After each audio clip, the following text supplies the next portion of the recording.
Hey, welcome to Stone of Help, and today I would just like to do this. If I could share from my heart a little bit, I'd like to do that. I just call this the most unrecognized holiday here in America because, we have a Mother's Day we celebrate. We have a Father's Day that we celebrate. But tomorrow, September 11th, 2022, this is going to be Grandparents' Day, and you just don't hear a lot of folks talk about that. So we wanted to go ahead and put something on today about Grandparents' Day because tomorrow being 9/11, I know there'll be a lot of people talking about the different events and everything, and actually here on this channel we'll probably put a little bit on about that also. But today I want to talk about grandparents and these four behind me here. Now on the bottom right is my mom's dad. This is John Hollis Bricken Sr.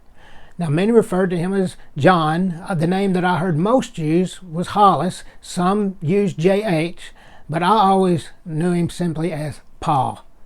Now, Paul was a monument maker, and he worked for a monument making company, and at some point, Paul and a partner started their own company called the Central Kentucky Monument Company. Now, Paul actually passed away when I was very young. Paul passed away in 1972. I was just a few months shy of being 4 years old. So obviously I have very few personal memories about Paul. But the memories that I do have come from pictures, and most of them actually come from stories, specifically from my mom. And if I remember this correctly, she tells a story about when I was young, I was in the hospital, and I guess the nurses said I didn't need to be taken out of bed.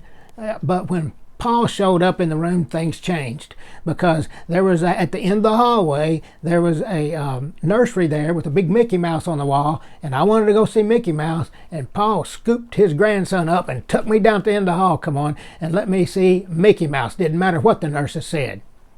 I sure miss my Paul. Now on the bottom left is my mom's mom. This is Georgia Marie Berry, and she obviously married Bricken.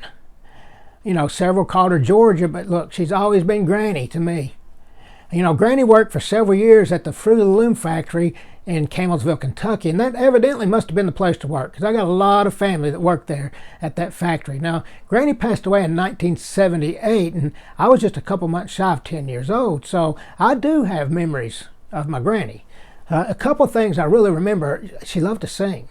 And if I do remember correctly, her and my dad would sing together sometimes. Her laugh was contagious. The only thing I've ever heard even close to it is my own daughter. Maybe that's where she got it. I don't know. I remember this.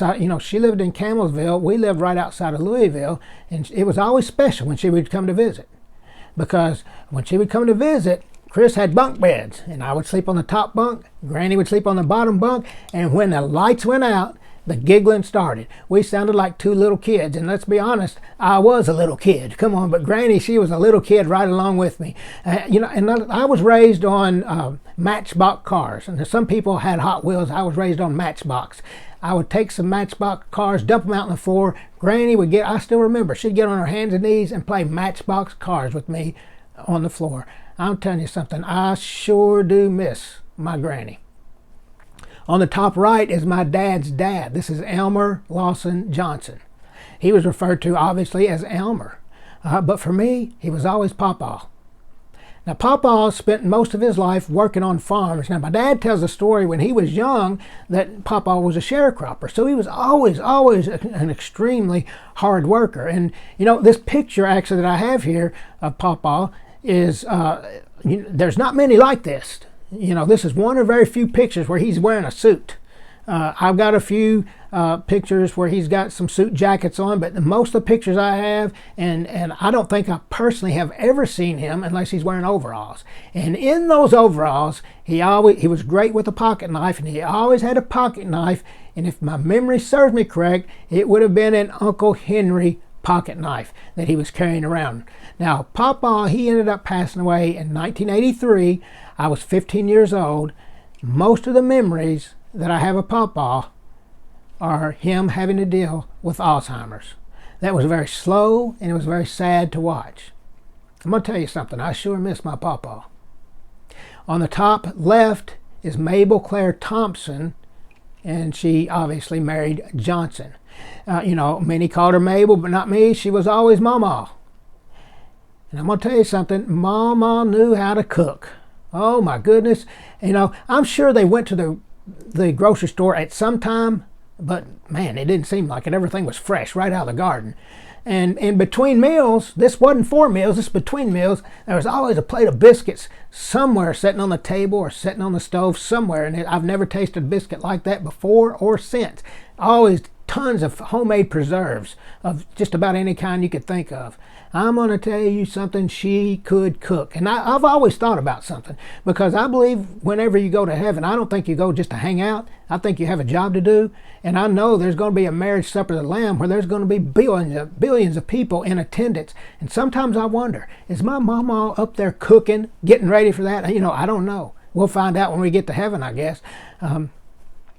Mama, she passed away in 1986. I was about 3 months shy of being 18 years old. My memories of Mama, the biggest ones would be this: just how much she loved people. She loved unconditionally, and specifically how much she loved and how much she actually gave of her own life to take care of my papa. You remember me talking about how he had Alzheimer's? She gave her own life to take care of him. I mean, it was something to watch. Just so much love that she had. By the way, let me say this. You know, I do have a little bit of the Native American blood in me, and that's the line it comes from. It comes from Mama. And I miss her. I sure miss my Mama. But you know what? I expect to see all 4 of these again one day. And when I do, I'm going to grab my pa by the hand, and I'm going to tell you something. You know, he was a monument maker, and, you know, they didn't have the laser engraving and all that. They had like, I don't know exactly how it worked, but they had rubber mats, and they would take these rubber forms, and they would take knives, and they would carve out. I want to tell you something. Right over there in my knife case, I didn't get it out, but it's in my knife case right over there. I've got a knife. The last person to ever use that knife was Pa.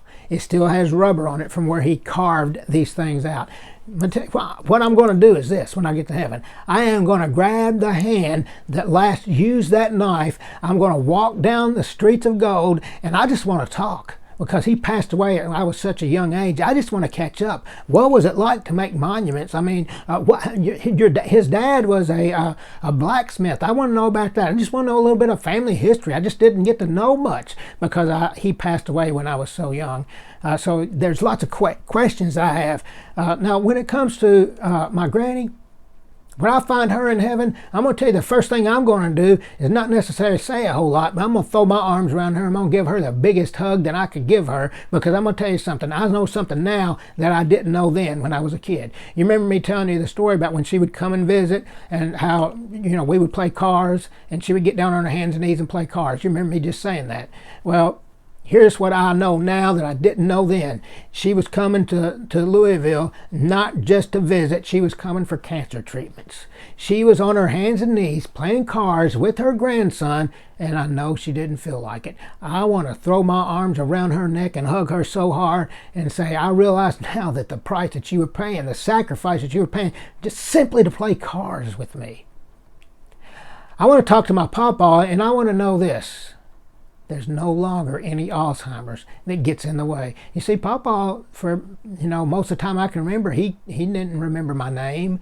He didn't remember any conversation that we had because of that Alzheimer's. I cannot stand that stuff, but it's not going to be in heaven. So for me to sit down in glory and sit down and talk to my Papa, and he's going to remember my name, and he's going to remember the conversation, I absolutely cannot wait. I want to talk to him about what it was like to, you know, my dad has a picture where he's plowing with mules when Papa was young. I want to ask him about that. What was it like to be a sharecropper, and just catch up on things like that. Now, when I find my mama in heaven, I'm going to tell you something. I'll just say this. I hope there is a big swing in heaven. I don't care if it's facing a meadow or if it's facing the river of life, but I want to sit down in that swing with my mama, and I just want to swing and back and forth, because I want to see the look of relaxation on my mama's face, because she was the last grandparent that I had to pass away, and I want you to know I never saw a look of relaxation on her face. Look, my dad was one of 12 kids, and that actually lived, and if I'm not mistaken, I think there was 14 of them.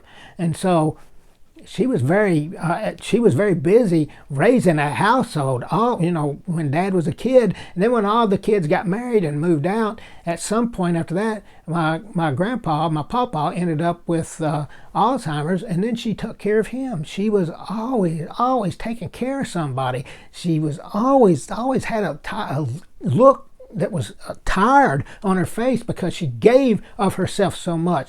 I just want to sit in a swing and just swing with her and look at her smiling and just relax. And so, hey, listen, today, if you have 1, 2, 3, maybe you have all 4 of your grandparents, I would encourage you to visit them, to call them, and just to let them know how special they are, because grandparents are grand.